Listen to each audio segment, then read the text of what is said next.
Activist Radio, the Mark Harrington Show is brought to you by Created Equal, and you can support our work and the ministry by going to markharringtonshow.com. You can just click on the donate link, and I'll ask you to also share the program, comment on the program, and like the program. And we are on all the popular podcasting platforms. So today, my guest is Stephanie Gray. And Stephanie is an international speaker, debater, and author. She's also a good friend of mine. I met her in 1999, going way back, when I was with the Center for Bioethical Reform, and we visited the University of British Columbia with our Genocide Awareness Project. And Stephanie was a student there leading a Students for Life organization. And as they say, the rest is history, because we spent several years traveling together on college campuses in North America with the Genocide Awareness Project. And so I've known Stephanie for over 20 years now, and she's become a mother. So thanks for joining us, Stephanie. I appreciate you being on the show. Thank you, Mark. Yeah, shout out to Students for Life of America. Those who are viewing this can see I'm wearing my Strong as a Pro-Life Mother t-shirt. So Amen. Yes, my little one's having a nap right now. Well, I've always known you as Miss Gray. Now I have to refer to you as Mrs. Gray Connors, Stephanie Gray Connors. So That's right. I'm so thankful that you've become a mother, and your little daughter is very beautiful. Violet Grace. Let's tell us the story of Violet Grace, because I think that fits well with the conversation we're going to have today. It does. Yes. I mean, we'll be talking about my latest book on infertility and IVF, Conceived by Science. Right. And my own story is that I got married later in life at 40, and my husband and I weren't sure if we'd conceive as much as we wanted to. And we were blessed to conceive right away. And then very sadly, we miscarried our first child. So when we got pregnant again, a friend recommended, several friends actually recommended I get my progesterone levels checked, because if your levels are too low, you could miscarry. So when I had my levels checked, we saw that my progesterone was dropping, which meant we could have miscarried our second baby. And so I immediately contacted a dear friend of mine who's responsible for setting up my husband and I. She's a pro-life speaker, many know, Lila Grace Rose. And I contacted Lila, and I'm like, Lila, do you know any doctor in restorative reproductive medicine who can help connect me with progesterone and to supplement, my levels? And so immediately, like within the hour, she connected me to an amazing pro-life physician, Dr. George Delgado. And so I credit Dr. Delgado and Lila, and then a physician, Dr. Lamute in Florida, for saving my baby's life, because then I was immediately put on a progesterone prescription, which I needed until the 23rd week of pregnancy in order to keep Violet alive. So when we named her Violet Grace, in order to provide some honor to Lila by sharing the same middle name. It's such a cool story, Stephanie. We're so happy for you and your lovely daughter. So let's jump in here. I want to cover a couple of topics. The first, of course, is abortion. You've written in your book, Love Unleashes Life. That's actually the name of your ministry as well. But I want to talk a little bit about abortion, give some of our listeners and viewers a little bit of a primer on some of the hard cases, because we don't have a lot of time to go into real depth here.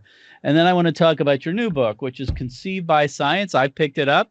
I've read it. I took notes, and I have questions for you. So we're gonna spend a lot of time on this one as well. But let's start out with your book, Love Unleashes Life.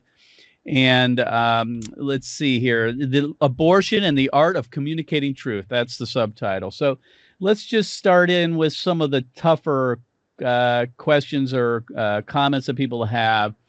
The one that comes up most often by pro-abortion advocates is this: what about in the case of rape? Wouldn't you justify abortion if someone was raped? I've often had people come up and say, if you have a daughter, which I do, and she's 23 now, but if your daughter was raped and she got pregnant, would you decide to have an abortion or have her have an abortion? Of course, I say no. I mean, I don't know what they expect me to tell them. I mean, I'm a pro-life activist. I'm not going to murder my my daughter or my granddaughter, But anyway, they do ask that a lot, and that is one that people have trouble answering. How do you answer that?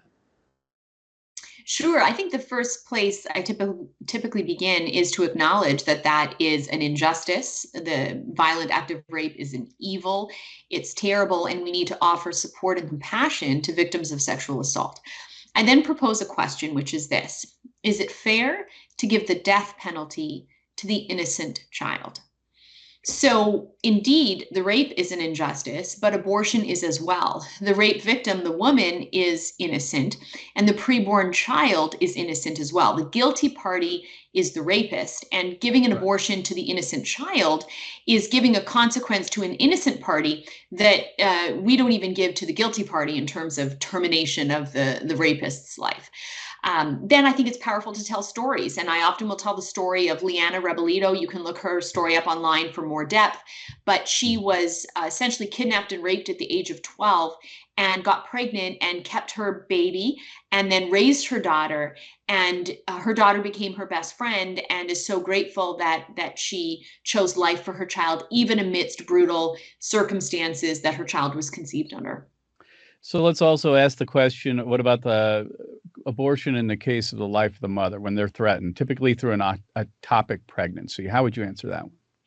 Sure. Again, acknowledging that is a difficult situation, that we want to have compassion for all parties involved. And then I would make the point that the act of abortion, because it involves direct and intentional killing, that is always wrong. Saying that we may not pursue abortion, it doesn't follow there is nothing to be done if a woman's life is in danger. We may intervene, but we have to choose an ethical path rather than an unethical one. So if you have, for example, a tubal ectopic pregnancy where the baby is stuck in the fallopian tube rather than transported naturally into the uterus, in that case, as the baby grows in the tube will expand, and the expanding tube will eventually burst. That can kill the mom and can certainly kill the baby.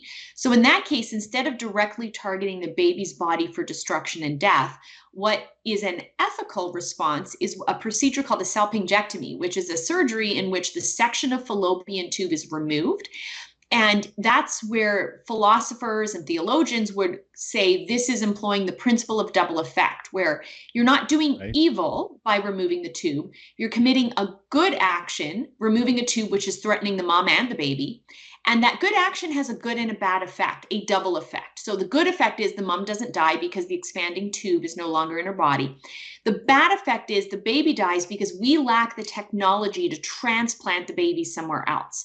But the baby doesn't die because we directly targeted the baby's body for destruction, but rather because we have yet to advance enough technologically to have an alternative environment to sustain the child's life in. And not being able to save a child is very different from directly killing a child. And abortion is the latter. It's directly killing, so that's always wrong. And I think this is really important for our listeners and viewers to understand. We often hear pro-life advocates saying that abortion is justified in the case of threatening the life of the mother. They'll just say it's okay. In fact, legislation is written even to permit that procedure to take place. This is different. Real quickly, again, go back over it because I don't think a lot of people understand this. The procedure, what is it called, and why is it different than abortion? Yes, it's really important to emphasize this. You're right. So in the case of a tubal ectopic pregnancy, an ethical response is a salpingectomy, which is a removal of the section of fallopian tube that is expanding and threatening the two people's lives, the preborn life. And that's different from abortion. Why? So abortion directly targets the baby's body. The targeting of the fallopian tube is the mother's body. So there's a difference right there. Abortion not only targets the baby's body, but the very intention of all parties involved is to destroy and kill. Right. There's no abortionist who's like, let me do an abortion to remove the child but keep the baby alive. I mean, sometimes the baby survives a late abortion, but that's never the intention of the abortionist. Whereas when a woman's life is in danger and we intervene, our intention is to save both lives. We may not succeed in fulfilling our intention because we lack technology, but we're still aiming to try to preserve and respect two lives. And that's just wholly different from abortion, which has no respect whatsoever for the preborn life because it doesn't even consider it a life. And that's the fundamental difference. Right. My guest is Stephanie Gray. She's an author, international speaker, and debater. She's debated pro-abortion advocates for decades, including late-term abortionists. She's written a book called Love Unleashes Life, and we're talking about that today. If you want to learn more about how to properly debate abortion and have some good communication skills, that's the book to get. Love Unleashes Life, and you can go to loveunleasheslife.com, right? Loveunleasheslife.com for that book. Okay. That's right. So let's switch gears here. You have a new book. Yeah. This is your third book. You wrote one. This will be the third. So the second was called Start With What? 10 Principles of Thinking About Assisted Suicide. This one's about in vitro fertilization and infertility. I found the book fascinating. I know a lot of people that have struggled with this. Infertility for sure, and also in vitro fertilization. Let me just ask you this. Why did you write the book? Why did you feel it was necessary? Sure. I started being asked by audiences what I thought about IVF. And it occurred to me as I was giving my answer that there was a lot of misinformation and a lack of education on this particular topic. And because the nature of IVF on the surface is oriented towards creating life, people kind of intuitively think, oh, well, that must be right, even if abortion is wrong. But if we dig a little deeper, what people don't realize is that often children are killed in order to create other children. So we're talking about an action which actually threatens, harms, and even destroys some preborn lives. And so I thought there was a need to speak up for preborn children who were victimized this way, but to do so in a sensitive manner, realizing that someone's desire for children is very ordered and good.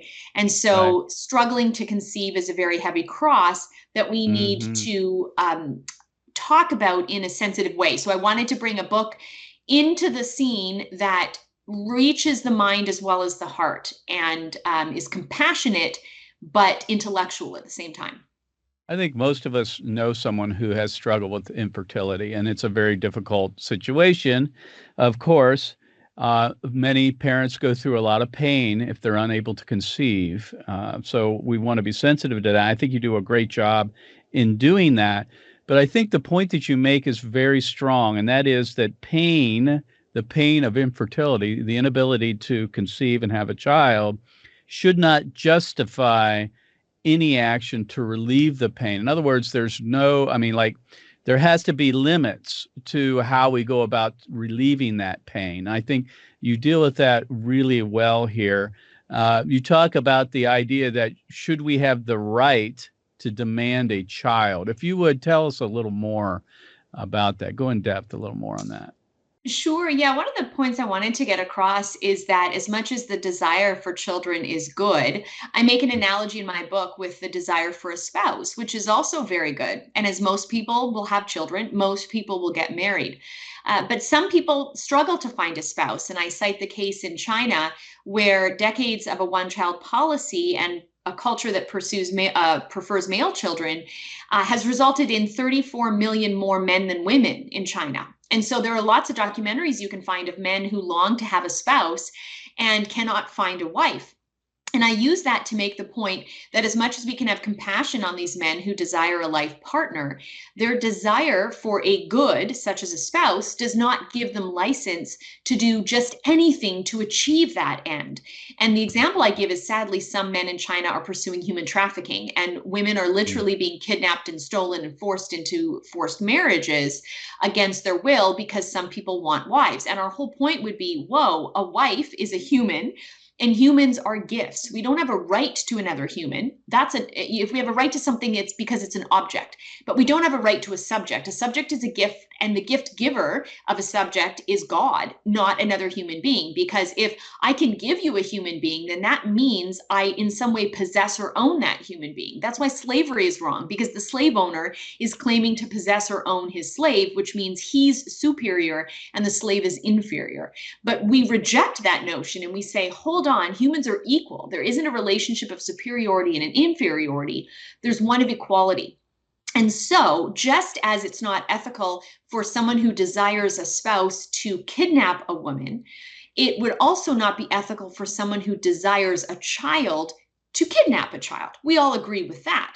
But in the same way, I then use that as a springboard analogy to the topic of IVF in order to make the point the desire for a child doesn't justify the means of IVF if IVF itself is unethical. And then the whole book is unpacking the point that we do not have a right to a child. Children are a gift given from God to be received through sexual intimacy. I mean, the way God designed things was so that sex was necessary to be fruitful and multiply.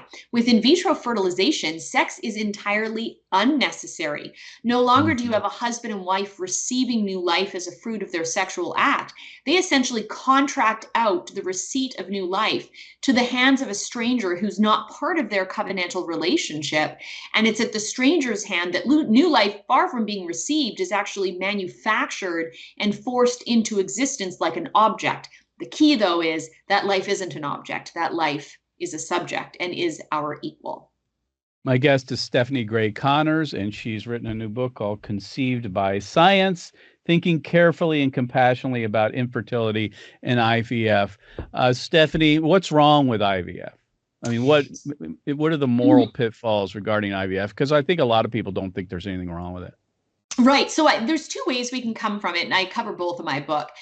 The first way is to make an appeal that would resonate with someone even if they're not religious, and that's to focus on the fact that IVF involves killing a lot of lives to create other lives. Typically 5, 10, or 15 embryos are created for 1 or 2 that are initially implanted. So that means you could have, Right. 3, 7, 13 embryos that are destroyed. Beyond that, not all embryos created are actually placed in the freezer because they are graded. So then one of the other problems with IVF is that it treats the human person as though they are to be graded like an essay. Embryos get letter grades. Are you an A-? Are you a B+? Are you a C embryo based on quality and fitness? And that sounds a lot like the type of genetic eugenics mentality we supposedly reject as a society, yet it's alive and well when it comes to IVF. So the other problem that even if someone's not religious that we can appeal to is not only the killing of preborn lives, but the eugenic selection of preborn lives. The other problem is it is kind of you could say a betrayal of the nature of the parent-child relationship. Parents ought to nurture and protect their children, not abandon them in unsafe environments. And then there's the whole commodification aspect of IVF, the buying and selling of humans, the use of the human person as though it is an object. And I unpack that more in the book with talk about surrogacy and the selling. People talk about sperm donors and egg donors, but in a lot of places, especially here in the United States, a more accurate term would be a sperm seller or an egg seller. It can be very profitable. Women can get $10,000 for one session of egg harvestings. Men can earn $1,000 extra a month by being sperm sellers. So there's this commodification nature to IVF. Then there's a more foundational religious perspective that I propose in part 3 of my book, which is to look at the fact, very briefly, that God has designed us as man and woman to come together in a communion of persons that in a sense reflect the Trinity, the Father, Son, and Holy Spirit. To create life, the male and female need to come together. And when that new life first comes into existence, you have a communion of persons again because the preborn child is beneath the mother's heart. The problem with IVF is instead of having a communion of persons, you have total separation and disunity. The man typically masturbates and gives his seed not to his wife, but to an IVF clinic. The woman has her eggs taken out of her body instead of in her body where the sperm will seek them out. And then the child begins his life at the hands of a stranger in a glass dish. So in all situations of IVF, you have separation of each party. None have to be together. With sexual intimacy, all have to be together. First the man and woman, then the child within the mother. And so one is a communion of persons and one is a division of persons. I noticed in chapter 7, you talk about, or maybe it's chapter 4, about surrogacy and in vitro fertilization being a gift, that people consider it a gift to the parents, but it's really based on usefulness. And that is that the child is useful to the parent. I like the way that you contrasted adoption compared to IVF. And you said adoption is ordering to the needs of the child, whereas in vitro fertilization is ordered to the wants of the parents. I think this is a key point that people that are struggling with infertility are thinking about themselves, not the child, when they attempt to have a child through in vitro fertilization. So I think that's a very strong point. Again, my guest is Stephanie Gray Connors. She's written the book Conceived by Science, and you can pick it up on Amazon. Also, we're going to have a special offer here at the end of the program that you can get the book and also contribute to Created Equal.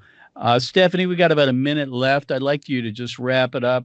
You've authored 3 books, one on abortion, one on in vitro fertilization, infertility, and the other on assisted suicide. If you would, I mean, we're entering into a different period here in the United States, and now that you're an American, you can understand. And being in the state of Florida, things are about to change dramatically, possibly with the overturning of Roe versus Wade. How would you see things going forward? I mean, you've spent a lot of time, like I have, changing hearts and minds on college campuses, speaking in front of pro-life and pro-choice audiences. Give us some marching orders, if you would. Mm-hmm. Well, you know what? I think what comes to mind is the importance of raising our voices for those who cannot raise their voice themselves. And the youngest of our kind are incapable of speaking out, so we need to speak for them. At the same time, we want to speak sensitively because we know whether we're talking about abortion or infertility or an IVF, in any of these situations, we're talking to an audience that very often is hurting because of living in this imperfect world. And so we want to encourage people to protect the vulnerable while acknowledging they themselves may have been in a vulnerable position. They themselves may have been hurted. And what comes to mind is a quote I once heard: hurting people hurt people. And so very sadly, because some people have been hurt, like we talked earlier about victims of rape, they might think, well, then I need to have an abortion, but that just ends up hurting someone else. Or if someone's hurting from infertility, they think, well, I'm just going to create a baby by IVF. But as we've talked about, that can also hurt preborn children. So we want to aim for truth, justice, goodness, and beauty. And that means protecting, respecting all human life, preborn children, and then moving sensitively and compassionately in our interactions with born humans as well. My guest has been Stephanie Gray Connors, and you can check out more about her work by going to loveunleasheslife.com. Thanks for being on the show, Stephanie. Thanks for having me on. We'll see you next time. God bless you. God bless America. And remember, America, to bless God. You've been listening to Mark Harrington, your radio activist. For more information on how to make a difference for the cause of life, liberty, and justice, go to createdequal.org. To follow Mark, go to markharringtonshow.com. Be sure to tune in next time for your marching orders in the culture war.